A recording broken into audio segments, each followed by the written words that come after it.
السلام علیکم ورحمۃ اللہ وبرکاتہ، نحمده ونصلی علی رسوله الکریم، اما بعد فاعوذ باللہ من الشیطان الرجیم، بسم اللہ الرحمن الرحیم، رب اشرح لی صدری ویسر لی امری واحلل عقدۃ من لسانی یفقهوا بالحق اذ قربا قربانا فتقبل من احدهما ولم يتقبل من الآخر قال لأقتلنك قال انما يتقبل الله من المتقين لئن بسطت الي يدك لتقتلني ما انا بباسط يدي اليك لأقتلك اني اخاف الله رب العالمين انی اريد ان تبوء بإثمی وإثمک فتکون من اصحاب النار وذلک جزاء الظالمین فطوعت له نفسه قتل اخیہ فقتله فاصبح من الخاسرین فبعث الله غراما يبحث في الارض ليريه كيف يواري سوءة اخیہ قال یا ویلتا اعجزت ان اکون مثل هذا الغراب فأواری سوءة اخی فاصبح من النادمین من اجل ذلك كتبنا على بني اسرائیل انه من قتل نفسا بغیر نفس او فساد في الارض فكأنما قتل الناس جميعا ومن احیاها فكأنما أحيا الناس جميعا ولقد جاءتهم رسلنا بالبينات ثم إن كثيرا منهم بعد ذلك في الأرض لمسرفون۔ اور ذرا انہیں آدم علیہ السلام کے دو بیٹوں کا قصہ بے کم و کاس سنا دو۔ جب ان دونوں نے قربانی کی تو ان میں سے ایک کی قربانی قبول کر لی گئی اور دوسرے کی نہ کی گئی۔ اس نے کہا میں تجھے قتل کر دوں گا۔ اس نے جواب دیا اللہ تو متقی لوگوں کی نظریں ہی قبول کرتا ہے، اگر تو مجھے قتل کرنے کے لیے ہاتھ اٹھائے گا تو میں تجھے قتل کرنے کے لیے ہاتھ نہ اٹھاؤں گا۔ میں اللہ رب العالمین سے ڈرتا ہوں، میں چاہتا ہوں کہ میرا اور اپنا گناہ تو ہی سمیٹ لے اور دوزخی بن کر رہے۔ ظالموں کے ظلم کا یہی ٹھیک بدلہ ہے۔ آخرکار اس کے نفس نے اپنے بھائی کا قتل اس کے لیے آسان کر دیا اور وہ اسے مار کر ان لوگوں میں شامل ہو گیا جو نقصان اٹھانے والے ہیں۔ پھر اللہ نے ایک کوا بھیجا جو زمین کھودنے لگا تاکہ اسے بتائے کہ اپنے بھائی کی لاش کیسے چھپائے۔ یہ دیکھ کر وہ بولا افسوس مجھ پر، میں اس کوے جیسا بھی نہ ہو سکا کہ اپنے بھائی کی لاش چھپانے کی تدبیر نکال لیتا۔ اس کے بعد وہ اپنے کیے پر بہت پچھتایا۔ اس وجہ سے بنی اسرائیل پر ہم نے یہ فرمان لکھ دیا تھا کہ جس نے کسی انسان کو خون کے بدلے یا زمین میں فساد پھیلانے کے سوا کسی اور وجہ سے قتل کیا، اس نے گویا تمام انسانوں کو قتل کر دیا، اور جس نے کسی کی جان بچائی اس نے گویا تمام انسانوں کو زندگی بخش دی۔ مگر ان کا حال یہ ہے کہ ہمارے رسول پے در پے ان کے پاس کھلی کھلی ہدایات لے کر آئے، پھر بھی ان میں بکثرت لوگ زمین میں زیادتیاں کرنے والے ہیں۔ اس وقت میں نے آپ کے سامنے سورۃ المائدہ آیت نمبر 27 سے لے کر آیت نمبر 32 تک 5 آیات پڑھی ہیں اور ان کا ترجمہ بھی رکھا ہے۔ اس میں حضرت آدم علیہ السلام جو دنیا میں سب سے پہلے انسان تھے، ان کے 2 بیٹوں کا واقعہ بیان کیا جا رہا ہے۔ عموماً لوگ یہ کہتے ہیں کہ دنیا کہاں کو ترقی کر کے جا رہی ہے اور تم لوگ 1400 سال پرانی کتاب بیٹھ کے پڑھتے ہو. لوگ آگے کو جاتے ہیں، تم پیچھے کو جاتے ہو. بھلا آج اس دین کا کیا کام؟ آج تو دنیا اتنی ترقی کر چکی ہے کہ چاند مسخر کیے جانے کی سوچی جا رہی ہے. سپر کمپیوٹرز ایجاد ہو چکے ہیں اور دنیا کے سب رنگ ڈھنگ بدل گئے ہیں. دیے اور کینڈلز کی جگہ بڑے بڑے قمقموں نے لے لی ہے، اور تم 1400 سال پرانی کتاب پڑھنے میں لگے ہوئے ہو. لیکن کبھی ہم نے غور نہیں کیا کہ انسان کی ظاہری حالت تو بدل گئی، کیا اندر کا انسان بھی بدلا کہ نہیں؟ اندر کا انسان تو آج بھی وہیں کھڑا ہے جہاں سے انسانیت کی ابتدا ہوئی تھی. انسان کے اندر کے مسائل تو آج بھی وہی ہیں جو حضرت آدم علیہ السلام کے دور میں تھے. اگر وہاں حسد تھا، وہاں دوسروں کو برداشت کرنا نہ تھا، تو آج بھی انسان کا یہی مسئلہ ہے. آج بھی انسان حسد کر رہا ہے، آج بھی انسان قتل کر رہا ہے، آج بھی انسان بے صبری کا مظاہرہ کر رہا ہے.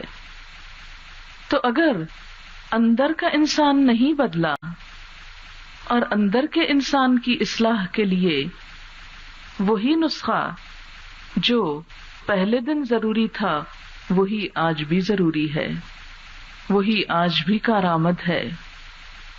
اور ویسے تو قرآن پاک میں وہ تمام چیزیں بھی موجود ہیں جو آج کی سائنس ڈسکور کر رہی ہے. اس کتاب کے اندر زمین سے لے کر آسمان تک اور آسمان سے بھی بالا چیزوں کا ذکر ہے، اور زمین کے اندر کی چیزوں کا ذکر ہے، سمندروں کا ذکر ہے، ہواؤں اور کہکشاؤں کا ذکر ہے. وہ سب کچھ جسے آپ ماڈرن سائنس کا نام دیتے ہیں، ان تمام موضوعات سے یہ کتاب ڈیل کرتی ہے. یہ کتاب پرانی کتاب نہیں، موسٹ ماڈرن کتاب ہے، اور انسان کے لیے آج بھی اسی طرح ویلڈ ہے جس طرح پچھلے دور میں تھی. یہ واقعہ جو اس وقت میں نے آپ کے سامنے رکھا ہے، یہ ان بنیادی مسائل سے ڈیل کرتا ہے جو عام طور پر ہمارے معاشرے کے اندر پائے جاتے ہیں. قرآن کا مقصد معاشرے کی اصلاح ہے، اس بات کو میک شور کرنا کہ لوگ باہم امن سے رہیں، لوگوں کی زندگیوں میں خوشی آئے، سکون آئے، اطمینان آئے، امن آئے، ایک دوسرے کے لیے برداشت آئے، ایک دوسرے کی نعمت پر خوش ہونا آئے، ایک دوسرے کی خوشی میں شریک ہونا آئے، دوسرے کی نعمت دیکھ کر اس سے جلا نہ جائے، اس سے چھیننے کی کوشش نہ کی جائے، اس کے لیے برا نہ سوچا جائے، اس کے لیے اچھا سوچا جائے. جس طرح انسان اپنے جینے کے لیے جواز رکھتا ہے، ایسے ہی دوسروں کے جینے کے لیے بھی جواز رکھے. تو آئیے ہم دیکھتے ہیں کہ وہ کون سی چیزیں ہیں جو ایک انسانی معاشرے کو، ایک گھر کو پرسکون بناتی ہیں، خوشگوار بناتی ہیں. وہ کیا راز ہے، وہ کیا نقطہ ہے جس پر عمل کر کے ایک انسان حقیقی معنوں میں خوشحال زندگی بسر کر سکتا ہے. ہمارے ہاں عموماً یہ سمجھا جاتا ہے کہ خوشحالی کا راز زیادہ مال و دولت میں ہے، حالانکہ خوشحالی دل کی خوشحالی ہے، سکون دل کا سکون ہے. جب تک انسان کے اندر کے سمندر میں اطمینان نہیں، باہر کی چکا چوند انسان کو خوش نہیں کر سکتی. دنیا کی رونق انسان کے لیے ایک بہت بڑا دھوکہ ہے. وہ کیا چیز ہے جو انسان کو اندر سے پرسکون کر دیتی ہے، جو انسان کو دو عالم سے بیگانہ کر دیتی ہے؟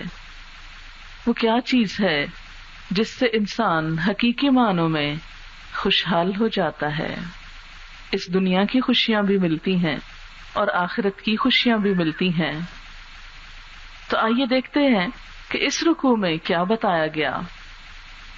ارشاد باری تعالیٰ ہے، اور ذرا انہیں آدم کے 2 بیٹوں کا قصہ بھی حق کے ساتھ سنا دو، سچا سچا بتا دو، بغیر کسی لاگ لپیٹ کے سنا دو۔ کیا تھا وہ قصہ؟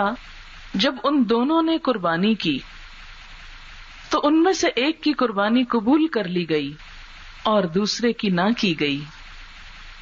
آدم علیہ السلام کے 2 بیٹے جن کا نام حابیل اور قابیل تھا، ان میں سے حابیل بکریاں چراتا تھا جبکہ قابیل کا کام کھیتی باڑی تھا۔ کہا یہ جاتا ہے، بائبل کی روایت یہ ہے کہ یہ دونوں ایک لڑکی سے شادی کرنا چاہتے تھے۔ قرآن اس بارے میں خاموش ہے، یہ بائبل کا قصہ ہے اور سچ ہے یا نہیں، لیکن سبب یہ بتایا جاتا ہے کہ ایک لڑکی سے شادی کرنا چاہتے تھے تو فیصلہ نہیں ہو پا رہا تھا کہ کون زیادہ حقدار ہے۔ اس پر انہوں نے آپس میں طے کیا کہ ہم دونوں اللہ کی راہ میں ایک قربانی کرتے ہیں، تو جس کی قربانی قبول ہو گئی وہ گویا شادی کے قابل ہو گیا یا فیصلہ اس کے حق میں ہو جائے گا۔ اس دور میں قربانی کی قبولیت دنیا میں ہی پتہ چل جاتی تھی۔ آسمان سے ایک آگ آتی تھی اور وہ قربانی کو بھسم کر دیتی جس قربانی کی قبولیت ہو جاتی۔ دونوں نے قربانی کی، ایک نے بھیڑ ذبح کی اور دوسری نے کچھ زمین کی پیداوار میں سے صدقہ خیرات کیا۔ اب اللہ کا کرنا ایسا ہوا کہ ان میں سے ایک کی قربانی قبول کر لی گئی، اور وہ کون تھا خوش قسمت؟ حابیل۔ اذ قربا قربانا، جب دونوں نے ایک قربانی کی۔ قربانی کا لفظ قرب سے نکلا ہے۔ اللہ کی راہ میں قربانی کا مطلب یہ ہے کہ اپنا مال یا جان یا وقت یا کوئی پیاری چیز اللہ کی راہ میں خرچ کی جائے تاکہ ہمیں اللہ کا قرب نصیب ہو۔ انسان اللہ کے مقرب پسندیدہ بندوں میں شامل ہو جائے تاکہ بڑی بڑی اس پر عنایتیں ہوں۔ آپ دیکھیں کہ دنیا میں جب کوئی انسان کسی بڑے انسان کا مقرب ہوتا ہے تو بڑے انسان کو جو کچھ ملتا ہے وہ اس کے مقربین تک بھی جاتا ہے۔ مثلا ایک شخص جو کسی ایسے گھر میں کام کرتا ہے، نوکر ہے، خواہ وہ کک ہے یا ڈرائیور ہے، کہ جہاں رنگ رنگ کے کھانے پکتے ہیں، تو خواہ وہ اس کے لیے نہیں بھی پکتے لیکن گھر والوں کے لیے بھی پکتے ہیں تو بچا کھچا بھی ان کو جا ملتا ہے۔ تو کہنے کا مطلب یہ ہے کہ کچھ نہ کچھ وہاں تک بھی فیض پہنچ جاتا ہے۔ اسی طرح جو شخص کسی بڑے انسان کا مقرب ہوتا ہے، مثلا دنیا کے جو عہدے ہیں بڑے بڑے، کسی صدر کا یا وزیر اعظم کا، تو عموماً کیا ہوتا ہے کہ جب وہ ان نعمتوں میں سے کچھ حصہ پا لیتے ہیں جو ان بڑوں کے پاس ہوتی ہے۔ اسی طرح جو لوگ اللہ کے مقرب ہوتے ہیں، اللہ کے قریب ہوتے ہیں، وہ ان نعمتوں میں سے حصہ پاتے ہیں جو اللہ کے خاص بندوں کے لیے ہوتی ہیں۔ وہ بڑے VIP ہوتے ہیں، وہ بہت قریب ترین ہوتے ہیں، وہ ہر چیز کے مالک ہو جاتے ہیں، وہ ایک طرح سے بادشاہ ہوتے ہیں۔ خواہ دیکھنے میں وہ فقیر ہی کیوں نہ نظر آئیں، لیکن اللہ کے قریب ہونے کی وجہ سے ان کی اپنی ایک شان ہوتی ہے۔ لیکن یہ شان، یہ رتبہ بلند ملا جس کو مل گیا، ہر مدعی کے واسطے دار و رسن کہاں۔ یہ بڑائی اور یہ قرب ہر ایک کو نہیں ملتا، ان لوگوں کو ملتا ہے جو اللہ کے لیے کچھ قربانی کرتے ہیں۔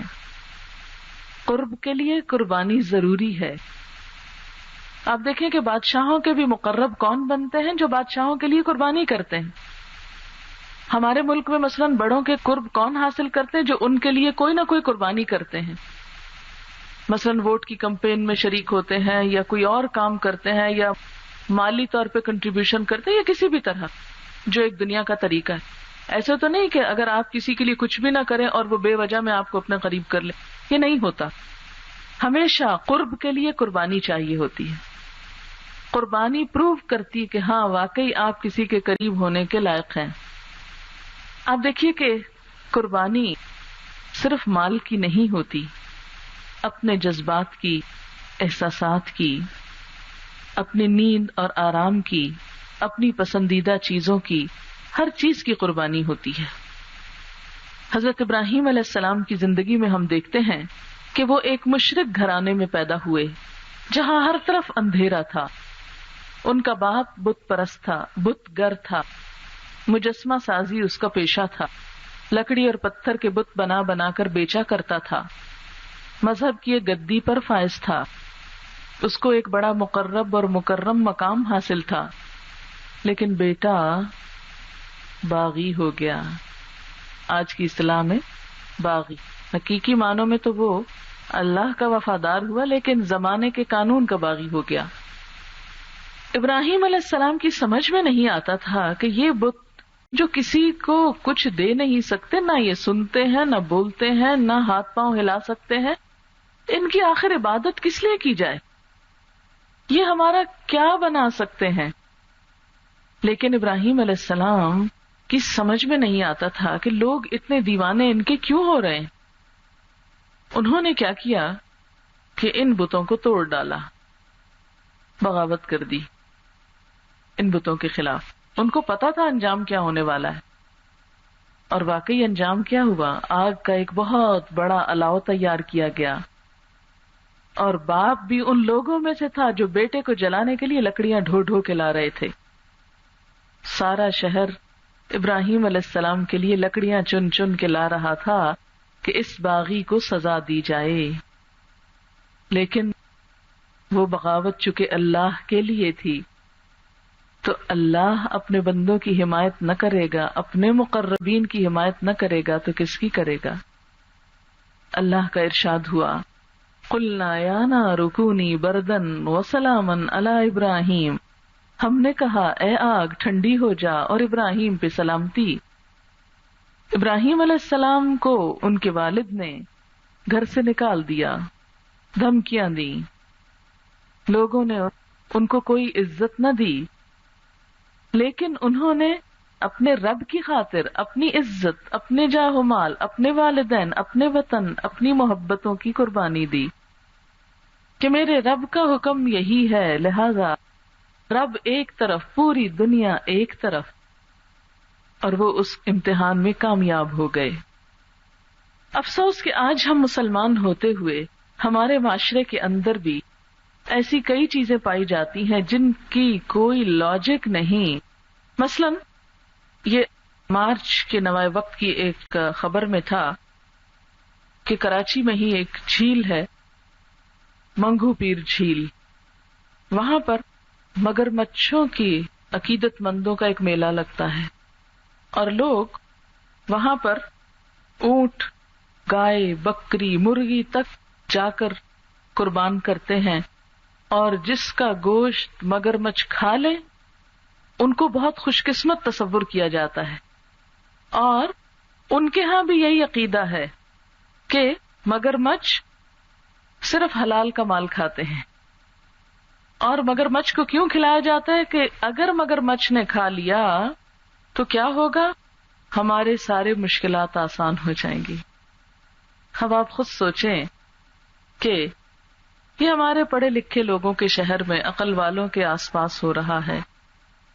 ابراہیم علیہ السلام تو کئی ہزار سال پرانی دنیا میں آئے تھے کہ جہاں بت پرستی تھی، لوگوں کو سمجھ میں نہیں آتا تھا کہ مٹی اور پتھر کے بت کیا دے سکتے ہیں جن کو انہوں نے توڑا، لیکن آج ہمارے لوگ مگرمچھوں کو جا کے کھلا رہے ہیں قربانیاں کہ یہ ہماری قسمت بدلیں گے۔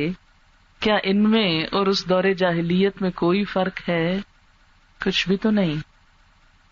لیکن اگر آپ ایسے لوگوں سے بات کریں کہ یہ سب کچھ نانسنس قسم کی باتیں ہیں، مگرمچھ نہ کسی کی قسمت بناتے ہیں نہ بگاڑتے ہیں، تو وہ ماننے کو تیار نہیں ہوں گے۔ کسی دن تجربہ کر لیجئے، چل کے سمجھانے کی کوشش تو کیجئے۔ اسی لیے تو قرآن کہتا ہے وَإِذَا قِيلَ لَهُمْ، جب ان سے کہا جاتا ہے تَعَالَوْا، آؤ، إِلَى مَا أَنزَلَ اللَّهُ، اس چیز کی طرف جو اللہ نے نازل کی ہے، وَإِلَى الرَّسُولِ، اور رسول کی طرف آؤ، قالوا، تو وہ جواب میں کیا کہتے ہیں؟ حسبنا ما وجدنا علیہ آباءنا، کافی ہے ہم کو جس پر ہم نے اپنے باپ دادا کو پایا. یہ نیا دین آ کے سکھا رہے ہو ہم کو؟ ہمارے باپ دادا کیا جاہل تھے؟ بات یہ ہے کہ ہر انسان کو اپنے والدین پیارے ہوتے ہیں، اور ہر شخص اپنے والدین کی ایک عزت، عقیدت اور احترام دل میں رکھتا ہے، اور کبھی ان کے خلاف کوئی بات سننا نہیں چاہتا، خواہ وہ کتنے ہی خراب لوگ ہوں. ہوتا یہ ہے کہ خاص طور پر جب والدین دنیا سے گزر جاتے ہیں تو ان کی باتیں قرآن کا حرف ہونے لگتی ہیں. ان کی عقیدت کے واقعات پھر ہمارے لیے ایک مقدس دین بن جاتے ہیں، اور جب کبھی اللہ کا کوئی حکم آتا ہے تو اس کو سبسائڈ کرنے کے لیے، اس سے اسکیپ کرنے کے لیے ہم فوراً کیا کہتے ہیں؟ کیا ہمارے ماں باپ غلط تھے؟ وہ بھی تو یہ سب کچھ کرتے تھے. تو اللہ تعالیٰ فرماتے ہیں کہ جب ان لوگوں سے کہا جاتا ہے کہ آؤ اس چیز کی طرف جو اللہ نے اتاری ہے، یعنی قرآن کی طرف اور رسول اللہ صلی اللہ علیہ وسلم کی سنت کی طرف، قالو کہتے ہیں حسبنا ما وجدنا علیہ آباءنا، کافی ہے ہم کو جس پر ہم نے اپنے باپ دادا کو پایا. اللہ تعالیٰ ان سے پوچھتے ہیں اولو کان آباؤہم لا یعلمون شیئا ولا یہتدون، کیا وہ پھر بھی باپ دادا کی بات مانیں گے خواہ ان کے باپ دادا نہ علم رکھتے ہوں نہ ہدایت پر ہو؟ کہ علم کے بغیر باپ دادا کی پیروی جو ہے وہ جہالت کی پیروی ہے. لیکن ہم میں سے کتنے لوگ ہیں جو باپ دادا کے طور طریقوں سے، ان کے دین سے، ان کی رسوم و رواج سے بغاوت کر سکیں. لفظ بغاوت اچھا لفظ نہیں ہے، لیکن یہ بھی ایک قربانی ہوتی ہے کہ جب قرآن کا کوئی حکم ہمارے سامنے آئے تو ہم اس کو ایکسپٹ کر لیں کھلے دل سے، یہ کہہ کر کہ اصل حق تو یہ ہے. بالکل ان کی طرح جیسے نجاشی کے دربار میں جب قرآن پاک سنایا گیا تو نجاشی حالانکہ عیسائی تھا، لیکن سننے کے ساتھ ساتھ جو سن رہا تھا اس کی آنکھیں آنسوں سے بھر گئی اور وہ چھلک کر اس کے چہرے پہ پھیل گئے.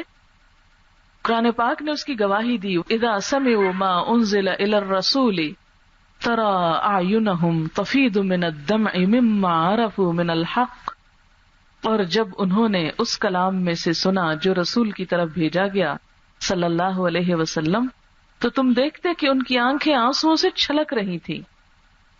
پھر کچھ ایک وفد حضور صلی اللہ علیہ وسلم کی خدمت میں حاضر ہوا انہی عیسائیوں کا. آپ صلی اللہ علیہ وسلم نے ان کو سورت یاسین پڑھ کر سنائی. وہ سورت یاسین سنتے جاتے تھے اور روتے جاتے اور بیچ میں پکارتے جاتے، اے ہمارے رب، ہم نے حق کو سن لیا، ہم نے اس کو مان لیا، تو ہمارا نام گواہوں کے ساتھ لکھ لے. جن کے دل حق کی تلاش میں ہوتے ہیں وہ یہ نہیں دیکھتے کہ ان کے ماں باپ کرسچنز ہیں یا ہندو ہیں یا ان کے طور طریقے کیا تھے یا ان کے رواج کیا تھے، وہ یہ دیکھتے ہیں قرآن کیا کہتا ہے، اللہ کا حکم کیا ہے، اس کے رسول صلی اللہ علیہ وسلم کا طریقہ کیا ہے. اور یہ جذبات کی قربانی سب سے بڑی قربانی ہوتی ہے. مال دینا آسان ہوتا ہے یا اپنا وقت دینا آسان ہوتا ہے، لیکن اپنی سوچ کو قربان کرنا، اپنی بات چھوڑ کے دوسرے کی بات مان لینا، اور دوسرے کی بھی نہیں اللہ کی بات مان لینا، یہ ہے اصل قربانی. ہدایت اسی شخص کو ملتی ہے جو اپنا آپ بیچ ڈالے اللہ کی بات کے لیے کہ جو میرا رب کہے گا میں وہ مانوں گی، چاہے ساری دنیا اس کے خلاف ہو، چاہے میرے ماں باپ اس کے اگینسٹ ہو، چاہے میرے گھر والے اس کے خلاف ہو، چاہے کوئی کچھ کہے، مجھے نہیں پرواہ کسی کی، مجھے صرف وہ کرنا ہے جو میرے رب نے فرمایا ہے. تو یہاں پر اسی کا ذکر ہے کہ اس قربا قربانا، جب دونوں نے قربانی کی، فتقبل من احدہما، ان دونوں میں سے ایک کی قربانی قبول کر لی گئی، ولم یتقبل من الآخر، دوسرے کی قربانی قبول نہ ہوئی. دینے میں دونوں برابر کے تھے، لیکن ایک کی چیز اللہ نے لے لی، دوسرے کی نہیں لی. اب اس پر غور تو اس کو کرنا چاہیے تھا جس کی قربانی قبول نہیں ہوئی کہ بھئی کیا وجہ ہوئی کہ میری قربانی قبول نہیں ہو رہی، ضرور مجھ میں کوئی غلطی ہے. اس نے یہ نہیں سوچا، اس نے فوراً غصے میں آ کے اپنے بھائی کو کیا کہا، لأقتلنک، میں تجھے قتل کر دوں گا، حسد کے مارے کہ تیری قربانی قبول ہو گئی، میں تجھے جیتا نہیں چھوڑوں گا. میں تجھے زندہ نہیں رہنے دوں گا. یہ غصے کی آخری دھمکی ہوتی ہے نا کسی کو جان سے مار ڈالنا, کہ یہ شخص میری بات نہیں سنتا, میری نہیں مانتا, لہذا میں اس کو زندہ نہیں رہنے دوں گا. لأقتلنک, تجھے قتل کر دوں گا. ہم لوگوں کا عام طور پر یہی حال ہوتا ہے کہ جب کوئی ہم سے غلطی ہوتی ہے یا ہمارے زندگی میں کوئی مشکل آتی ہے تو ہم اپنی غلطی کا جائزہ نہیں لیتے, اپنے پہ نگاہ نہیں ڈالتے, فوراً دوسرے کو بلیم کرنا شروع کر دیتے ہیں اور تدبیریں سوچنے لگتے ہیں کہ اس کو کیسے نظروں سے ہٹائیں, اس کا کیسے کباڑا کریں کہ کسی طرح یہ ہٹ جائے, کسی طرح یہ دور ہو جائے, کسی طرح اس کو مار ڈالا جائے تاکہ ہم جی کر دنیا کی ساری نعمتیں حاصل کر سکیں. اب چونکہ کہا یہ جاتا ہے کہ اس قربانی کی قبولیت کا مطلب یہ تھا کہ حابیل فٹ قرار پایا اس لڑکی سے شادی کے لیے یا اس کا حقدار ہو گیا. اب اس سے یہ برداشت نہ ہوا کہ اچھا وہ لڑکی مجھے نہ ملے, اس کو مل جائے, میں اس کو جینے نہیں دوں گا. اچھا دیکھیے ہمارے معاشرے میں کیا ہوتا ہے, عموماً رشتے ڈالے جاتے ہیں, جب رشتہ ملتا نہیں تو لوگ کیا کرتے ہیں, یہ نہیں کہتے اچھا چلو قسمت میں ہی نہیں تھا, اللہ نے جوڑے بنائے ہیں, نہیں تھا اللہ کی مرضی نہیں ہوا. کوئی صبر نہیں کرتا, پھر الٹے ہتھیار کیے جاتے ہیں, فوراً بھاگتے ہیں پیروں فقیروں کے پاس, جادو ٹونے ٹوٹکے کرنے لگتے ہیں اور غصے کا اظہار اس طرح کرتے ہیں, بڑی بڑی رقمیں خرچ کر کے اپنا ایمان گوا کے. آپ کو پتا ہے کہ جادو کرنا کفر ہے, کفر, لیکن ہم کو اس وقت بھول جاتا ہے کہ یہ کفر ہے یا ایمان ہے. ہم بھاگتے ہیں کہ کسی بھی پیر بابا کے پاس کہ فلاں نے مجھے رشتہ نہیں دیا, ایسا علاج کرو, ایسا کوئی کام بتاؤ کہ اس لڑکی کا جیتے جی رشتہ نہ ہو. آپ نے یہ بات عام سنی ہوگی, بہت سے گھرانوں میں یہ بات دیکھی سنی ہوگی کہ اگر ہمیں نہیں لڑکی ملی تو اب یہ لڑکی کسی کے لیے نہیں, اس کا ہو ہی نہ. کتنا بڑا ظلم ہے. یہی تو حسد قابیل نے کیا تھا کہ اگر مجھ سے شادی نہیں ہو سکتی یا میری قربانی قبول نہیں ہوئی تو میں حابیل کو زندہ ہی نہیں چھوڑوں گا کہ یہ کبھی شادی کر سکے. لأقتلنک, میں ضرور تجھے قتل کر دوں گا. پھر کیا ہوتا ہے کہ بعض اوقات اگر ایک کے بچے نہیں ہوئے تو کسی کے بچے اچھے نہیں لگتے, اب وہ ایسے ٹوٹکے کیے جا رہے ہیں, ایسے جادو کیے جا رہے ہیں کہ جس سے دوسروں کی اولاد بند کی جا سکے یا پیدا ہو تو مر جائے. اس قسم کی خرافات, اگرچہ یہ سب کچھ باذن اللہ ہوتا ہے, لیکن یاد رکھیے کہ جادو بہرحال اپنی جگہ برحق ہے. جیسے مثلاً آپ کسی کی تعریف کریں اس کے اندر خوشی آئے گی, اور اگر آپ کسی کو گالی دیں تو کئی کئی دن نہیں بھولے گا.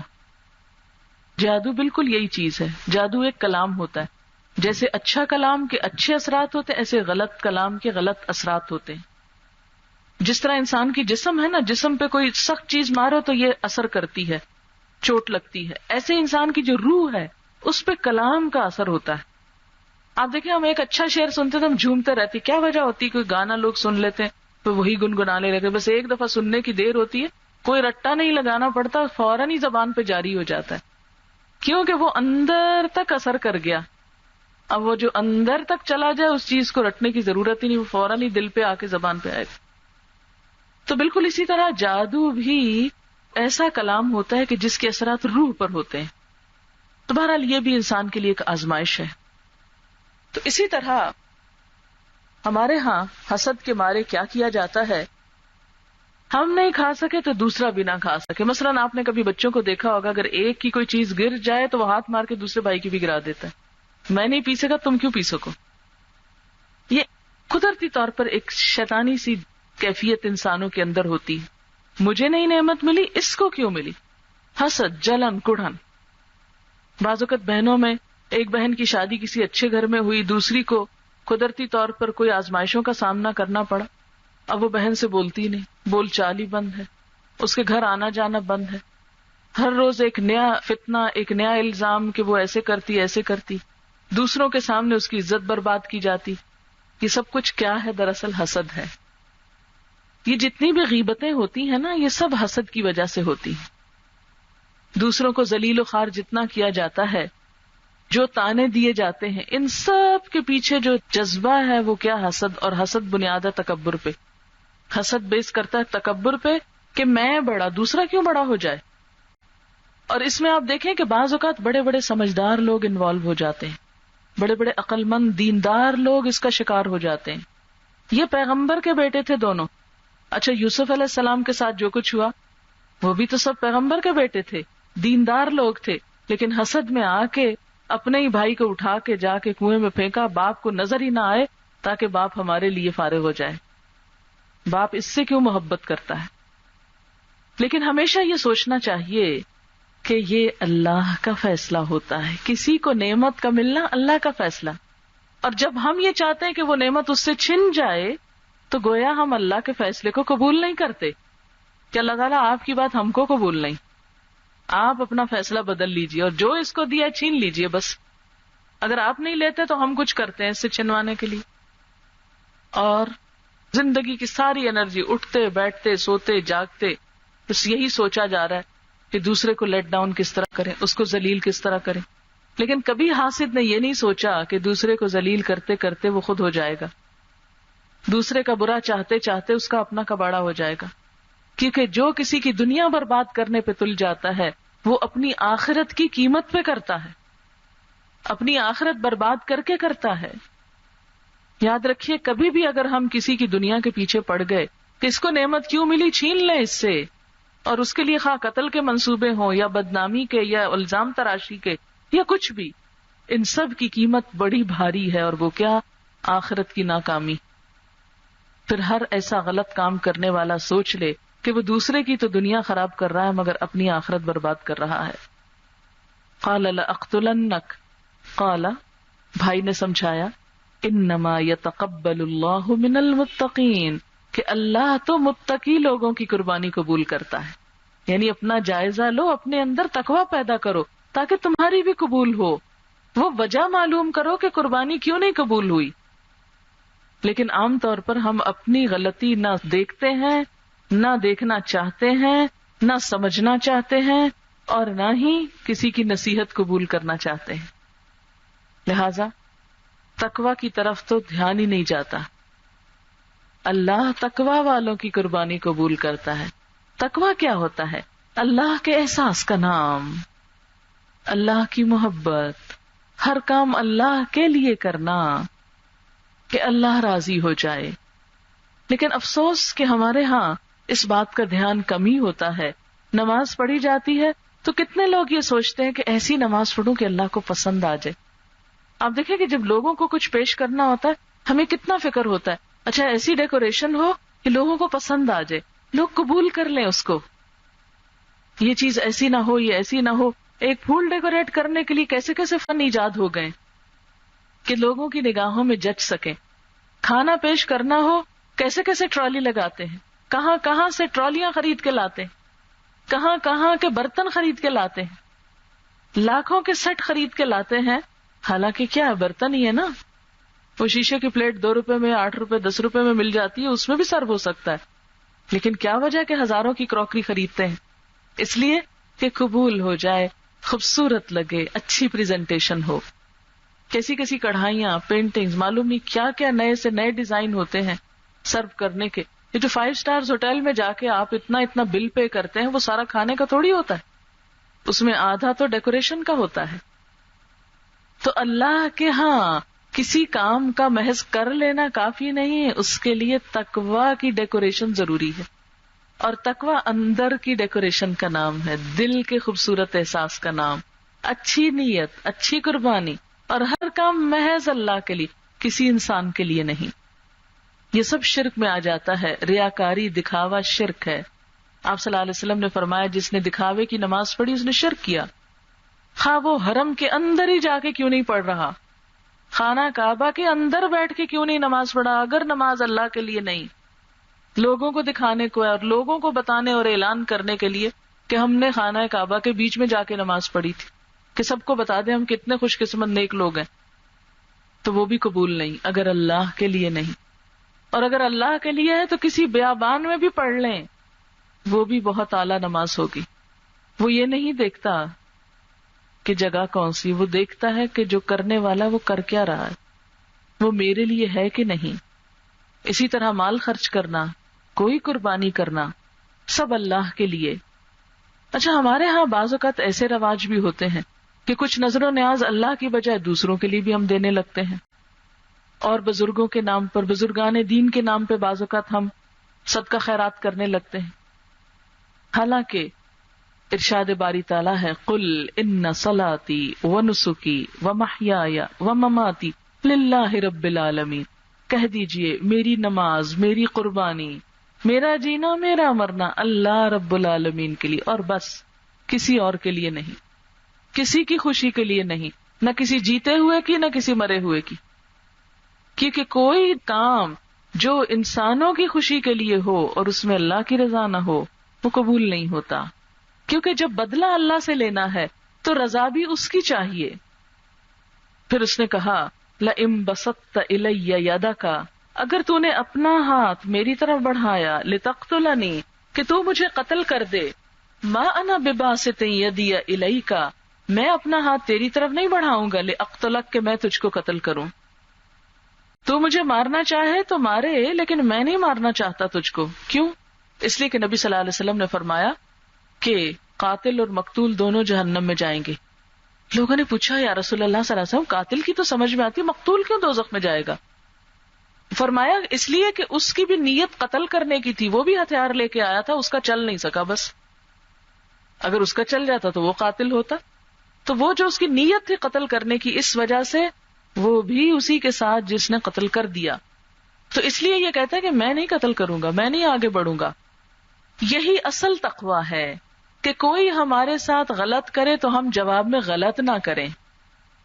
کیونکہ عموماً ہمارا دل کب ٹھنڈا ہوتا ہے کہ اگر کسی نے ہم کو گالی دی تو ہم بھی گالی بولیں. جب تک گالی بولیں گے نہیں اس وقت تک بدلہ کہاں سے ہو سکتا ہے؟ نہیں، گالی نہیں بولنی، اس لیے کہ گالی بولنے سے ہماری زبان گندی ہو جائے گی، ہمارا نامہ اعمال سیاہ ہوگا. ہم بھی اسی لیول پہ آ گئے نا. ابھی تو ہم اس کو برا کہہ رہے تھے اور خود بھی وہی کچھ کر لیا، پھر فرق کیا رہ گیا؟ تو تقویٰ کیا ہے کہ برا کرنے والے کے لیول پہ نہیں آنا. انی اخاف اللہ رب العالمین، میں ڈرتا ہوں اللہ رب العالمین سے. انی ارید، میں تو چاہتا ہوں، ان تبوء باسمی و اسمک، کہ تو میرے اور اپنے گناہ کے ساتھ پلٹے. میرا حصے کا گناہ جو میں قتل کا ارادہ کروں وہ بھی تیرے سر پہ جائے. فتکون من اصحاب النار، تو دوزخ والوں میں شامل ہو جائے. اس کا یہ مطلب نہیں تھا کہ وہ بد دعا دے رہا تھا، کچھ وہ اس کو جھنجھوڑ رہا تھا. دیکھو بھائی، اگر تو نے قتل کر دیا مجھ کو تو قاتل کی جزا تو دوزخ ہے، آگ ہے. جسے قرآن پاک میں ہی آتا ہے، من قتل مؤمنا متعمدا فجزاؤہ جہنم خالدا فیہا، جس نے کسی مسلمان کو جان بوجھ کے قتل کیا اس کی جزا تو جہنم ہے جس میں وہ ہمیشہ ہمیشہ رہے گا. اب آپ سوچیں کہ انسان دوسرے کو وقتی طور پہ ٹھکانے لگا رہا ہے، اپنی نظروں سے ہٹا رہا ہے، لیکن اپنی قیمت پر خود کو جہنم سے باندھ کے. اس لیے اس نے کہا مجھے تو اللہ سے ڈر لگتا ہے، میں یہ کام نہیں کروں گا. وذالک جزاء الظالمین، اور یہی بدلہ ہے ظالموں کا. پہلے اس نے نصیحت کی کہ دیکھو بھائی، اللہ تقوی والوں کی قربانی قبول کرتا ہے، تقوی اختیار کرو. اس نے اس کو سنی انسنی کی.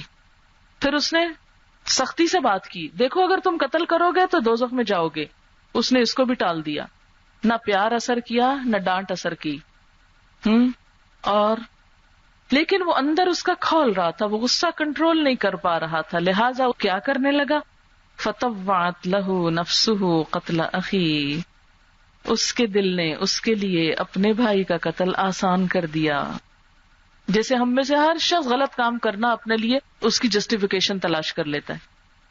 پچھلے ہفتے میں ایک میگزین میں پڑھ رہی تھی کہ یہ جو 100 بچوں کا قاتل جس نے بچوں کو قتل کر کے تیزاب میں ڈالا تھا، آپ کو معلوم ہے کہ اس نے کیا کہا؟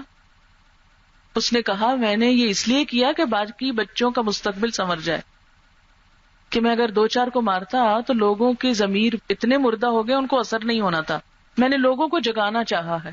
کیسی اچھی لاجک رکھتا ہے. دیکھیے ذرا، 100 بچوں کو مار کے، اور مارنا بھی اتنا ذلت کا کہ ان کا جسم بھی نہ بچے.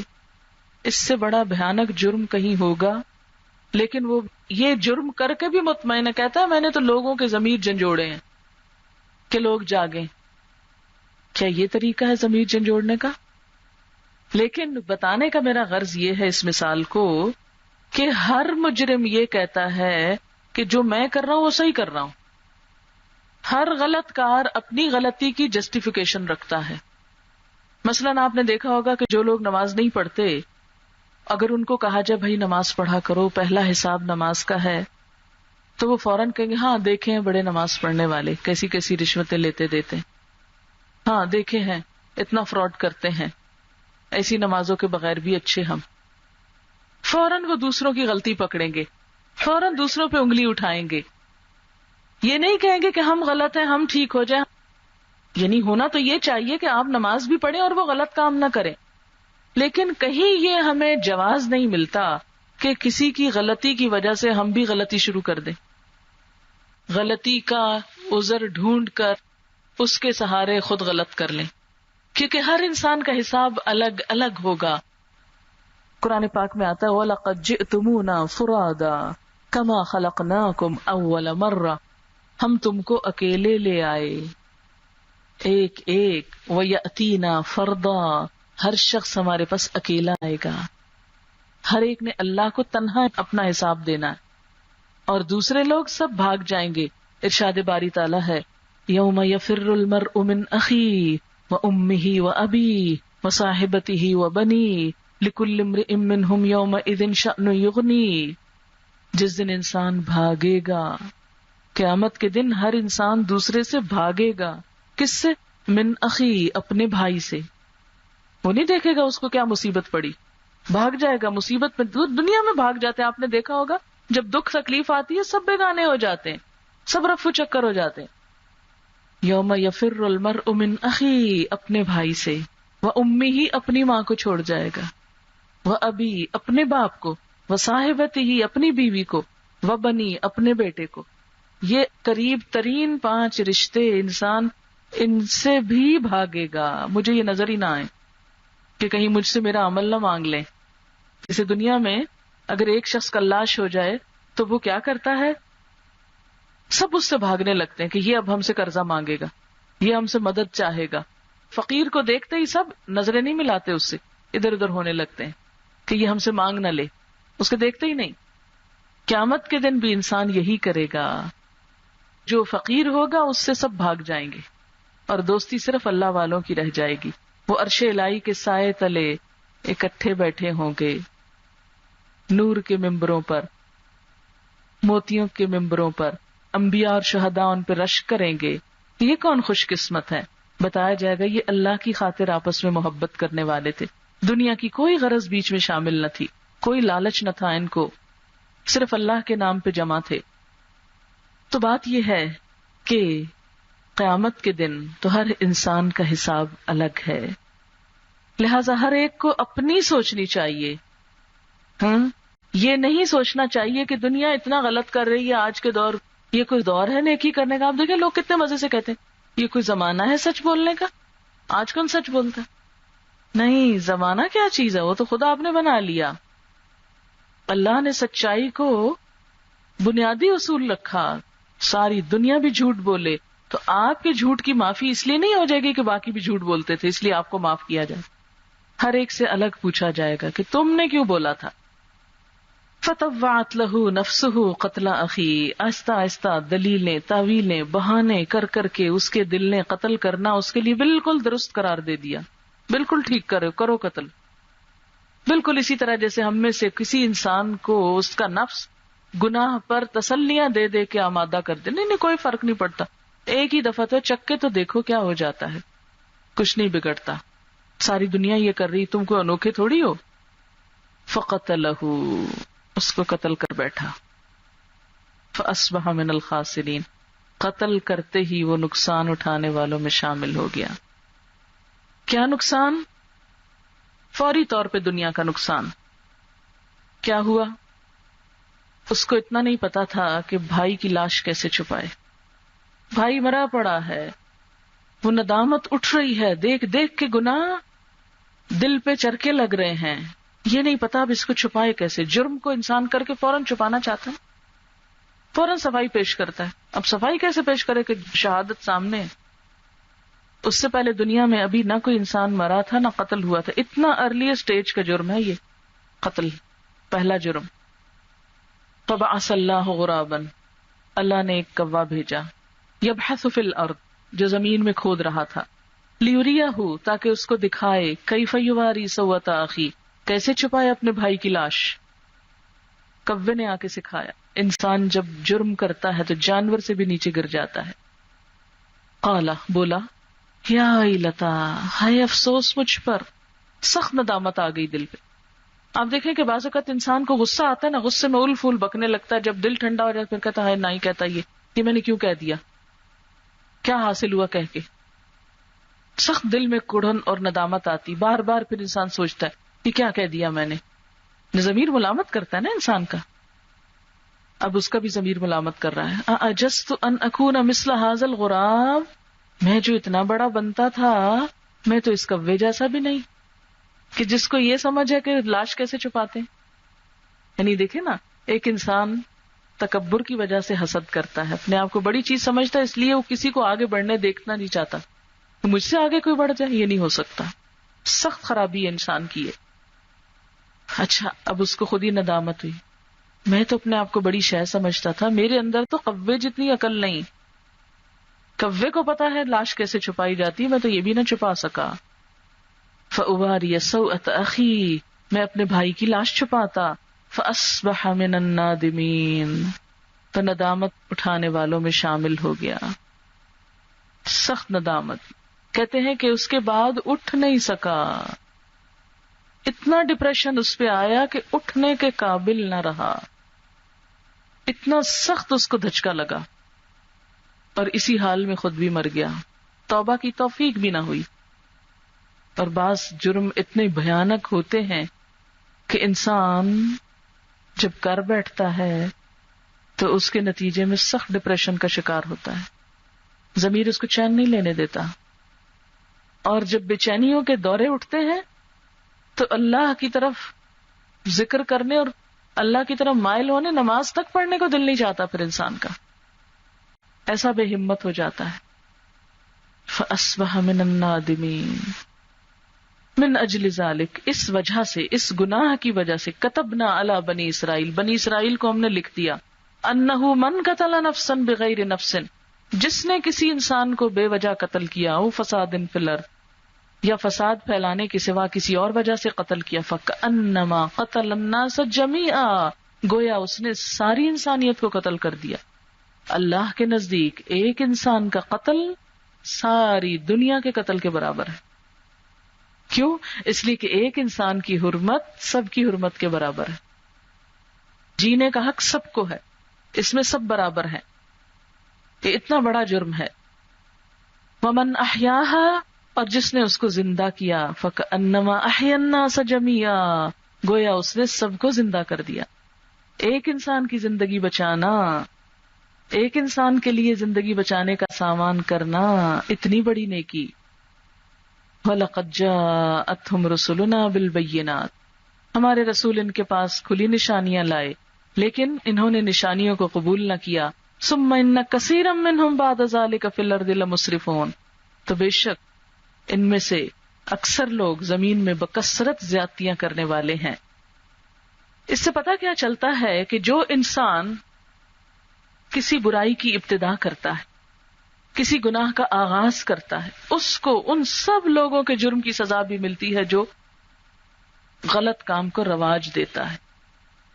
یعنی یہ بالکل ایسے ہی ہے جیسے ایک ڈرائیور غلط رستے پہ لے جا رہا ہے تو جتنی بس اس کے پیچھے بیٹھی ہوئی ہے وہ سب غلط رستے پہ جائیں گے. وہ کہیں اور تو نہیں جا سکتے نا, وہ وہیں جائیں گے جہاں. مثلاً آپ نے دیکھا ہوگا کہ جب طیارے کڈنیپ ہوتے ہیں تو اس وقت کیا ہوتا ہے کہ پائلٹ کو مجبور کر دیا جاتا ہے کہ یہاں نہیں یہاں لے چلو. اب وہ جا تو پائلٹ رہا ہوتا ہے لیکن جو پیچھے دنیا بیٹھی وہ سب بھی وہاں پہنچ رہے ہوتے ہیں. بالکل اسی طرح جب ایک شخص ایک معاشرے کے اندر ایک غلط کام کرتا ہے, اسے دیکھ کے جتنے غلط کام کرنے والے ہوتے ہیں ان سب کو جو سزا ملنے والی ہے اس کا ایک حصہ اس پائلٹ یا اس ڈرائیور کو بھی ملے گا جس نے ایک گناہ کا آغاز کیا اور سب کو اس طرف لے گیا، جس نے ایک لال جھنڈی دکھائی اور سب کو اکٹھا کر لیا. تو جو لوگ اس جھنڈے کے نیچے جمع ہوئے وہی کرائم کیا انہوں نے بھی، تو وہ اس کی سزا وہ جھنڈا اٹھانے والے کے پلے میں بھی پڑے گی. وہ صرف اپنی سزا کے ساتھ نہیں جائے گا جہنم میں، سب کا گناہ کا بوجھ بھی اٹھا کے جائے گا. اسی طرح اگر کوئی شخص ایک نیک کام کا آغاز کرتا ہے، ایک نیکی کرتا ہے، ایک اچھی بات کسی کو بتاتا ہے، تو جتنے لوگ اس پہ عمل کر لیتے ہیں ان سب کی نیکی بھی اس بتانے والے کے پلے میں جائے گی. یہ اللہ کا ایک قانون ہے، ایک طریقہ ہے. اچھا کرنے والے کے لیے بھی میدان کھلا ہے اور برا کرنے والوں کے لیے بھی راہ کھلی ہے. اب یہ ہم پہ ڈپینڈ کرتا ہے کہ ہم اپنے لیے کیا پسند کرتے ہیں. اور یاد رکھیے، جب ہم اپنے غصے کو دل میں دفن نہیں کر سکتے تو پھر بھائی کی لاش ہی دفن کرنی پڑتی ہے. دو میں سے ایک چیز دفن کر دیجئے، یا غصہ، نفرت، عداوت، حسد، بغض دفن کر دے، یا پھر انسان دفن کرے. تو جس معاشرے میں نفرتیں اور عداوتیں دفن نہیں ہوتی وہاں انسان دفن ہوتے ہیں، اور یہی معاشرے کے بگاڑ اور فساد کا ذریعہ بنتا ہے. اور اس کے لیے دلوں کی اصلاح ضروری ہے، آپس میں محبتوں کو رواج دینا ضروری ہے، اور یہ سب کچھ قرآن ہی کرتا ہے، نبی صلی اللہ علیہ وسلم کی ذات کے ذریعے ہوتا ہے. جیسے کہ آپ کے بارے میں حالی کا قول ہے، قبائل کو شیر و شکر کر دکھایا کہ بکھرے ہوئے قبیلے آپس میں بھائی بھائی بن گئے. اسلام کا پیغام ہی اخوت کا ہے، محبت کا ہے. اللہ تعالی ہمیں عمل کی توفیق عطا فرمائے. دعا کر لیتے.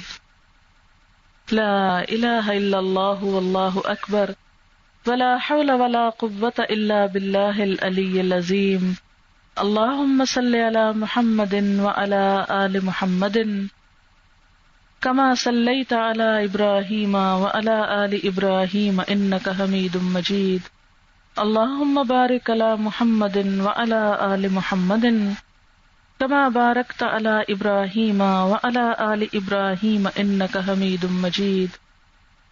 ربنا آتنا فی الدنیا حسنۃ وفی الآخرۃ حسنۃ وقنا عذاب النار. ربنا لا تزغ قلوبنا بعد اذ ہدیتنا وہب لنا من لدنک رحمہ انک انت الوہاب. ربنا ہب لنا من ازواجنا وذریاتنا قرۃ اعین واجعلنا للمتقین اماما.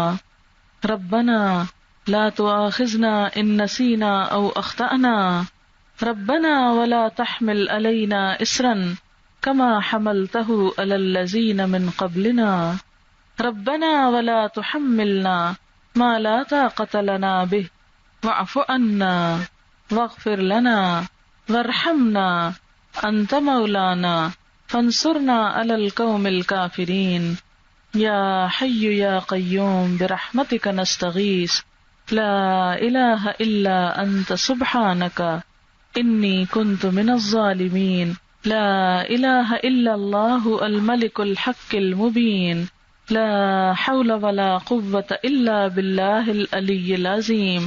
لا الہ الا انت سبحانک انی کنت من الظالمین. اللہم انفعنا بما علمتنا وعلمنا ما ينفعنا وزدنا علما. اللہم اکفنا بحلالک عن حرامک واغننا بفضلک عمن سواک. اللہم انا نسألک الہدى والتقى والعفاف والغنى. اللہم انا نعوذ بک من جہد البلاء ودرک الشقاء وسوء القضاء وشماتة الأعداء. اللہم انا نعوذ بک من منکرات الاخلاق والاعمال والاہواء والادواء. اللہم انا نعوذ بک من زوال نعمتک وتحول عافیتک وفجاءة نقمتک ومن جمیع سخطک. اللہم طہر قلوبنا من النفاق وآمالنا من الرياء وألسنتنا من الكذب وأعيننا من الخيانة فإنك تعلم خائنة الأعين وما تخفي الصدور. لا حول ولا قوة إلا بالله العلي العظيم. یا اللہ پاک جو کچھ ہم نے پڑھا ہے تو اسے قبول فرما، اگر کوئی بات تیری ناپسند کی ہو تو ہم سے درگزر فرما۔ یا اللہ اس مجلس کے منعقد کروانے والوں کو اس کی بہترین جزا عطا فرما، ان کے گھر پر اپنی خیر و برکت نازل فرما۔ یا رب العالمین ان کی تمام مشکلات کو آسان کر دے، ان کے بچوں کو ان کی آنکھوں کی ٹھنڈک بنا دے۔ یا رب العالمین جتنے بھی حاضرین مجلس ہیں ان کے دلوں میں جو نیک دعائیں اور تمنائیں ہیں اللہ ان کو پورا فرما۔ یا اللہ تو ہمیں ہر مصیبت، ہر آفت، ہر تکلیف اور ہر دکھ سے بچائے رکھنا، اور ہم کو ہر مصیبت سے عافیت میں رکھنا۔ یا رب العالمین جو بچے بیمار ہیں ان کو صحت عطا فرما۔ یا اللہ جو دکھی ہیں ان کے دکھ دور فرما۔ یا اللہ جتنے بھی لوگ اس مجلس میں حاضر ہیں ان کے دلوں میں جو جو دعائیں ہیں، جو نیک تمنائیں ہیں تو ان کو پورا فرما۔ یا اللہ جو کچھ ہم نے سنا ہے ہمیں عمل کرنے والا بنا، ہمارے اخلاق کو سنوار دے، ہمارے اعمال کو سنوار دے، ہماری آخرت کو سنوار دے۔ یا اللہ تو ہمیں بہترین مددگار عطا فرما۔ یا اللہ تو اپنے دین کے کام کو ہم سے لے لے، تو ہمیں اس کام کے لیے چن لے۔ یا اللہ ہماری کوششوں کو قبول کر لے۔ یا اللہ تو ہمیں ہدایت کے رستے پہ قائم رکھنا، ہمیں اس رستے پر قائم رکھنا جس سے تو راضی ہو جائے، ہماری غلطیوں کو ہم کو دکھا دے اور ہمیں اپنی غلطیوں کو دور کرنے کی توفیق عطا کر۔ اللہ ہمیں اپنا قرب نصیب فرما، اپنی راہ میں قربانیوں کی توفیق عطا فرما۔ یا اللہ ہماری توبہ کو قبول فرما۔ یا اللہ ہمارے والدین پر اپنی رحمت فرما، ان کے درجات بلند فرما، ان کے صغیرہ کبیرہ گناہوں کو معاف کر دے، ان کی ساری مشکلات آسان کر دے۔ ہمارے عزیزوں، دوستوں، رشتہ داروں، بہن بھائیوں، سب جاننے والوں کے اوپر اپنی رحمتیں نچھاور فرما، ان کے دلوں کی دعائیں قبول فرما۔ یا اللہ جنہوں نے اس مجلس کا اہتمام کیا ہے انہیں اس کا بھرپور صلہ عطا فرما، اور ان کی تمام حاجتوں کو، دعاؤں کو پورا فرما۔ ربنا تقبل منا انک انت السمیع العلیم وتب علینا انک انت التواب الرحیم، وصلی اللہ تعالی علی خیر خلقہ محمد وعلی آلہ واصحابہ واہل بیتہ اجمعین برحمتک یا ارحم الراحمین الہی آمین۔ سبحانک اللہم وبحمدک نشہد ان لا الہ الا انت نستغفرک ونتوب الیک۔ والسلام علیکم ورحمۃ اللہ وبرکاتہ۔